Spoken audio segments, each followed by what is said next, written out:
menambah keseramannya, kengeriannya ketika ada adegan membunuh, ada adegan berdarah-darah.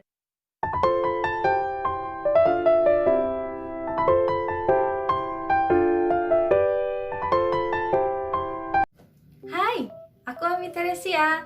Kali ini aku bakal nge-review buku lagi, dan buku itu adalah buku thriller. Aku udah lama banget ngebaca buku ini sebenarnya, dan aku baca buku ini lagi, reread lah, maksudnya reread. Dan ternyata buku ini menurutku cocok banget untuk dibahas di video selanjutnya. Dan bukunya adalah Melati dalam Kegelapan karangan Siddik Nugroho. Ya, ini adalah karangan dari penulis Indonesia.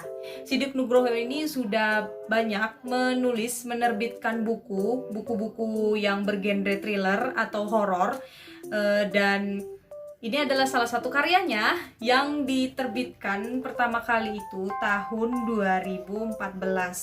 Ya udah lama banget sih, dan aku baru ngebahas sekarang karena ya menurut kayak wow, kayaknya ini cocok banget ya untuk dibahas. Dan ya, let's get on to it. Seperti biasa ya, jangan lupa like, comment, dan subscribe channel aku dan video ini juga. Dan jangan lupa dukung aku di Traktir. Oke? Don't forget to subscribe. Novel ini adalah novel thriller yang dibumbui dengan aura-aura mistis juga. Dan novel ini adalah novel dewasa yang mengisahkan tentang seorang lelaki pengusaha muda yang bernama Tony, pengusaha atau kepala distributornya perusahaan pakan ternak itu yang berada di wilayah Kalimantan Barat.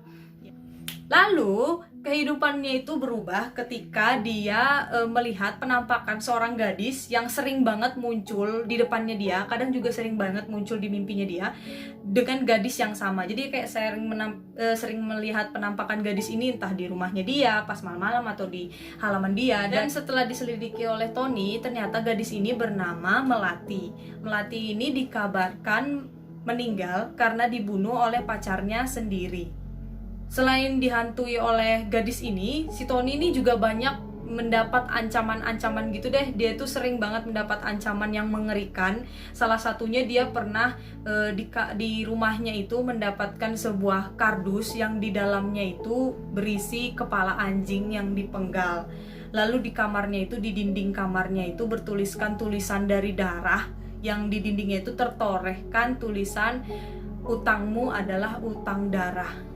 Dan sekali lagi, novel ini adalah novel dewasa, jadi hal-hal di dalam buku ini terkesan vulgar dan juga hal-hal yang menjijikan seperti itu tuh dideskripsikan di dalam buku ini. Jadi ya, dan bagaimana si Tony memecahkan misteri-misteri yang terjadi padanya dan siapa Melati itu, kalian bisa langsung baca aja bukunya.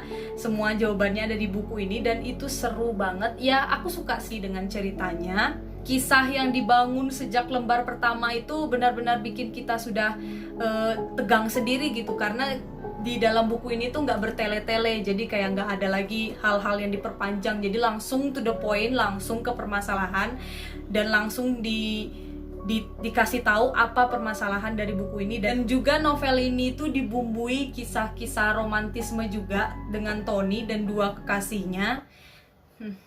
Dua kekasih. Ya karena Tony adalah laki-laki pengusaha muda yang sukses, ya mungkin dideskripsikan juga dalam buku ini dia adalah laki tampan yang pengusaha sukses, dan dia juga playboy, makanya dia memiliki dua kekasih bernama Nina dan juga Desi. Dan si Tony ini kayak semacam bimbang gitu memilih antara Nina dan Desi karena mereka memiliki sifat yang benar-benar berlawanan lah, makanya si Tony ini kayak bingung. Kekurangan dari novel ini adalah ada beberapa hal yang aku kurang suka dari novel ini. Salah satunya adalah karakter utamanya yang unlikable. Aku gak suka banget, jujur aku gak suka banget sama sifatnya Tony yang pelin-pelan. Aku suka sih dengan sifatnya yang berani, yang sifatnya yang mau mencari tahu sendiri tentang kejadian yang ada yang menimpanya dia, walaupun banyak orang yang gak percaya. Aku suka sifatnya yang gitu, tapi aku nggak suka sifatnya yang pelin-pelan tentang perempuan, kayak semacam dia itu mempermainkan dua perempuan ini gitu, dimana dia itu kayak semacam memilih antara Desi atau Nina, tapi dia nggak bisa komitmen gitu, kayak semacam beresiko untuk meninggalkan salah satu dulu. Jadi kayak benar-benar dia itu harus mencari tahu dulu yang mana ya yang bagus ya, yang mana ya. itu yang bikin aku kayak nggak suka, kayak apa sih laki-laki ini gitu. Jadi kayak karakter utamanya itu highly unlikable, I don't like him personally. Jadi ya batuk. Terus hal kedua yang menurut aku juga kurang pas dalam novel ini adalah dimana Melati itu digambarkan sebagai kekasihnya Tony. Padahal kita tahu kalau si Melati ini mati gara-gara dibunuh oleh kekasihnya. Tapi kalau si Melati ini muncul dalam mimpinya si Tony, seakan-akan dikisahkan kalau si Melati itu pacarnya Tony gitu. Kayak semacam mereka itu adalah dua orang yang saling jatuh cinta, ya, saling menyukai. Itu yang membuat aku jadi tambah nggak suka sama si Tony. I mean like, hey, kamu udah punya pacar loh, ngapain kamu mimpiin perempuan ini lagi dan kalian kayak pacaran gitu. Jadi kayak semacam apa sih gitu, apa sih tujuannya si Melati ini. Tapi untuk klimaksnya bikin aku kaget juga sih. Cuman gara-gara dibumbui dengan mimpinya kayak gitu, aku jadi kurang suka dengan hubungan antara si Melati dan juga si Tony ini. Tapi sebenarnya terlepas dari itu, novel ini sebenarnya seru, menarik banget karena si penulis ini terinspirasi dari mimpinya sendiri, dimana dia itu memimpikan memang seorang gadis dan dia itu mengetahui hal-hal yang mengerikan juga seperti yang dialami si Tony, dimana kayak semacam kabar seorang gadis yang dibunuh pacarnya pada saat hamil dan sebagainya seperti itu. Jadi si penulis ini kayak terinspirasi dengan kisah-kisah yang terjadi di sekitarnya gitu. Jadi dia membuatnya dalam sebuah cerita. Aku suka banget dan diracik dengan bagus, dengan menegangkan. Aku suka. Untuk klimaksnya oke, aku kayak wow gitu, membuat aku kayak kaget dan juga berdebar-debar. Dan aku suka banget, yang aku suka dari novel dewasa adalah kalau ceritanya cerita thriller kayak gini, jadi semuanya itu serba vulgar gitu. Jadi menambah ke seramannya, kengeriannya ketika ada adegan membunuh, ada adegan berdarah-darah, menambah emosiku juga untuk membaca buku ini. Dan karena ini adalah novel dewasa, di sini juga banyak hal-hal vulgar yang berhubungan dengan si Tony dan juga pacar-pacarnya.